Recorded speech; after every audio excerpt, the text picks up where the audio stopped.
بسم الله الرحمن الرحيم ওয়ালাইকুম আসসালাম ওয়া রাহমাতুল্লাহি ওয়া বারাকাতুহু। তাইফ থেকে মহিউদ্দিন ভাই জানতে চেয়েছিলেন কয়েকটি বিষয় যা আপনার বাবা মৃত্যুর প্রসঙ্গে আপনার জীবনীতে ঘটেছে। তো সর্বপ্রথম আল্লাহ তাআলার কাছে দোয়া করি, আল্লাহ তাআলা আপনার বাবাকে ক্ষমা করুক, জান্নাতুল ফেরদাউস দান করুক, আল্লাহুম্মা আমিন।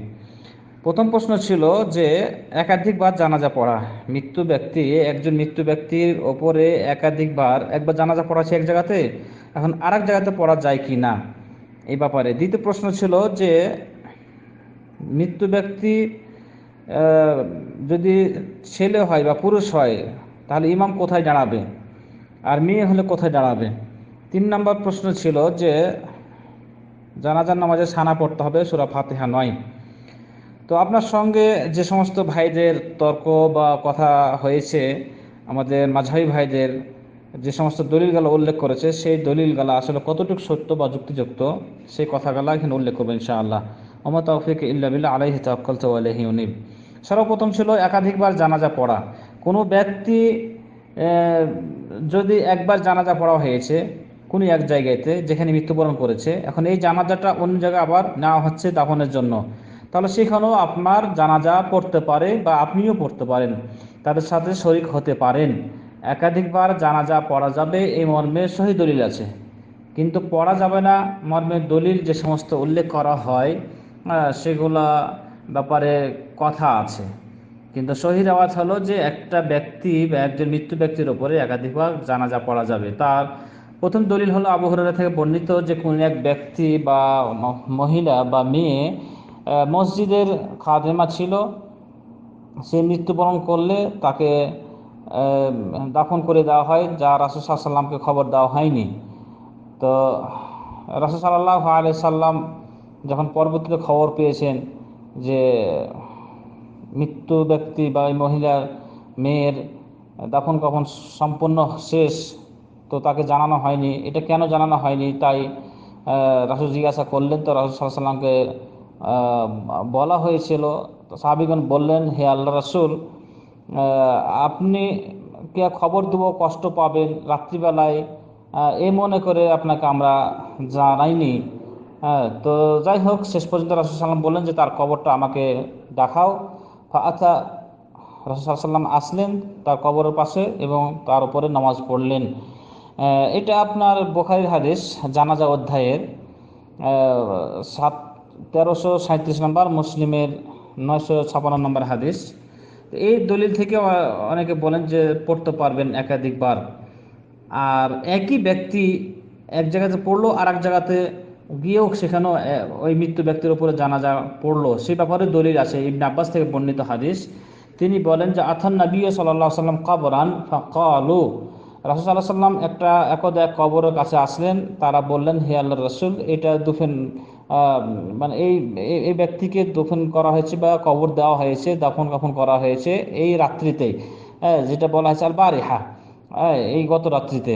ক্বালা ইবনে আব্বাস ফাসাফাফনা খালফাহ, আমরা রাসূল সাল্লাল্লাহু আলাইহি সাল্লামের পিছনে কাতারবন্দি হলাম। সুম্মা সাল্লা আলাইহা, অতঃপর রাসূল সাল্লাল্লাহু আলাইহি সাল্লাম তার উপরে জানাজা পড়লেন।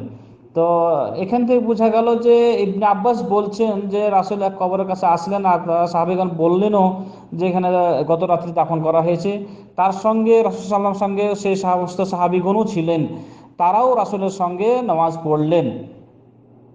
এটা হলো বুখারীর কিতাবুল জানাজা অধ্যায়ের বাবু সালাতে সিবিয়ান, বাচ্চাদের উপরে জানাজা পড়ার প্রসঙ্গে, বুখারীর হাদিস 1326 নম্বর হাদিস।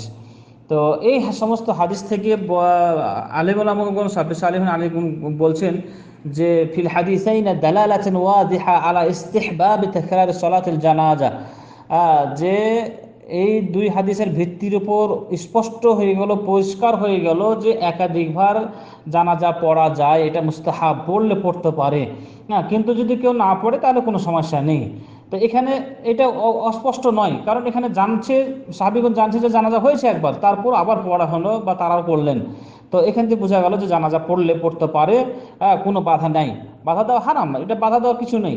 কিন্তু যে সমস্ত ভাইরা এখানে ফতোয়া দিচ্ছেন, এটা ফতোয়া আসলে গ্রহণযোগ্য নয়। এখানে আপনার কিছু কথা উল্লেখ আছে, যে যেমন হানাফি মাযহাব এটা একেবারে মানে বিরোধিতা করে শাফি মাযহাবে। ইমাম শাফি রাহিমাহুল্লাহ এটার পক্ষে ছিলেন, বা শাফি মাযহাব একাধিক জানাজা পড়ার ব্যাপারে জায়েজ বলেছেন, কবরের উপর হলেও পড়তে পারে। আর ইমাম আবু হানিফা বা হানাফি মাযহাব তারা এটার বিরোধিতা করে। তো যাই হোক, এটার বিরোধিতা কিছু নাই, এটা মাযহাবি গোঁড়ামো একটা। ইমাম আবু হানিফার নামে তো কত কিছু বানাওয়াট কিছু উল্লেখ করছেন, যা ইমাম আবু হানিফার নামে মিথ্যা রটনা করে থাকে তারা। দ্বিতীয় প্রশ্ন ছিল যে মৃত্যু ব্যক্তি কোথায় দাঁড়াবে ইমাম। তো এই ব্যাপারে সহিহ বুখারীর হাদিস সামুরা ইবনে জুনদুব থেকে বর্ণিত, তিনি বলছেন সাল্লাইতু ওয়ারা আন-নবী সাল্লাল্লাহু আলাইহি ওয়াসাল্লাম আলা ইমরাতিন, আমি রাসূল সাল্লাল্লাহু আলাইহি ওয়াসাল্লামের পিছনে একদিন এক মহিলার উপরে জানাজা পড়লাম। রাসূল তার উপরে জানাজা পড়লেন, মাতাত, যে মহিলা মৃত্যুবরণ করেছিলেন, ফি নেফাসিহা, তার নেফাসের রোগে, অর্থাৎ বাচ্চা ভূমিষ্ঠ হওয়ার এই সময় যে মহিলা মৃত্যুবরণ করেছিলেন, সেই মহিলার উপরে যারা জানাজা পড়েছিলেন, ফাকামা আলাইহা ওয়াসাতাহা, রাসূল সাল্লাল্লাহু আলাইহি ওয়াসাল্লাম এই মহিলার মধ্যখানে দাঁড়াইছেন। বুখারীর 1331 নম্বর হাদিস, মুসলিমের 964 নম্বর হাদিস। আরেকটি হাদিস হলো নাফে থেকে বর্ণিত, আবু গালিব খাইয়াত তাকে বলা হয়, তিনি বলছেন যে শাহিদতু আনাস ইবনে মালিক, আমি আনাস বিন মালিকের সাথে অংশগ্রহণ করলাম, উপস্থিত ছিলাম একদা এক জানাজাতে, এক ব্যক্তির পুরুষ জানাজাতে। ফাকামা ইনদা রাসিহি, তখন তিনি দাঁড়াইছেন তার মাথার উপরে। আনাস বিন মালিক সাহাবী, বিশিষ্ট সাহাবী, তার মাথার উপর দাঁড়াচ্ছেন। আর কিছুক্ষণ পরে তাকে আবার সংবাদ দেওয়া হলো তো একজন আনসারী মহিলা মৃত্যুবরণ করেছে। তখন তিনি আবার ওই মহিলার উপর জানাজা পড়লেন, আর তিনি দাঁড়াইছেন তার মধ্যখানে। এটা আবু দাউদের 3131 নম্বর হাদিস। এরপরে তিনি বললেন যে হাকাজা সাল্লাল্লাহু আলাইহি সাল্লাম, আমি রাসূল সাল্লাল্লাহু আলাইহি সাল্লামকে এভাবেই নামাজ পড়তে দেখেছি। এক সাহাবী বললেন যে আপনি যেভাবে নামাজ পড়লেন এভাবেই আপনার রাসূলকে নামাজ পড়তে দেখেছি, যে পুরুষের ক্ষেত্রে তার মাথার উপরে আর দাঁড়াইছেন মাথা বরাবর, আর মহিলার ক্ষেত্রে তার মধ্যখানে। এটা আবু দাউদের হাদিস।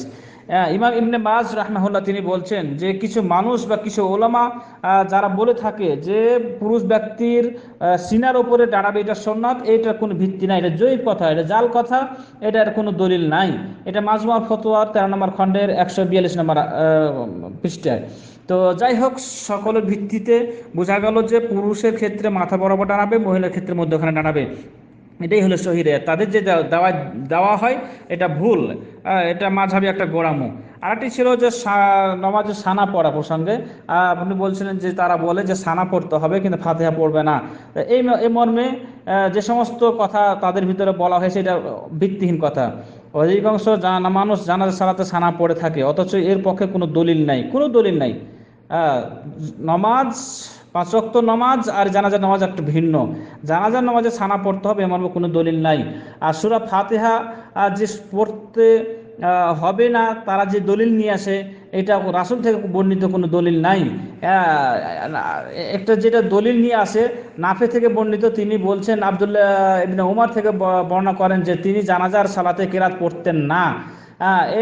এই সমস্ত কিছু কথা, অনেকগুলো কথা নিয়ে এসেছেন, যেমন মুয়াত্তা মালিকের 481 নম্বর হাদিস, মুসান্নাফে আবি শাইবাতে কিছু রেওয়ায়েত নিয়ে আসা হয়েছে, যে সমস্ত রেওয়ায়েত সাহাবী বা তাবী থেকে বর্ণিত, কিন্তু এটার কোনো ভিত্তি এখনো পাওয়া যায় না। যা আপনি পাবেন সানাই মুগনিতে পাবে।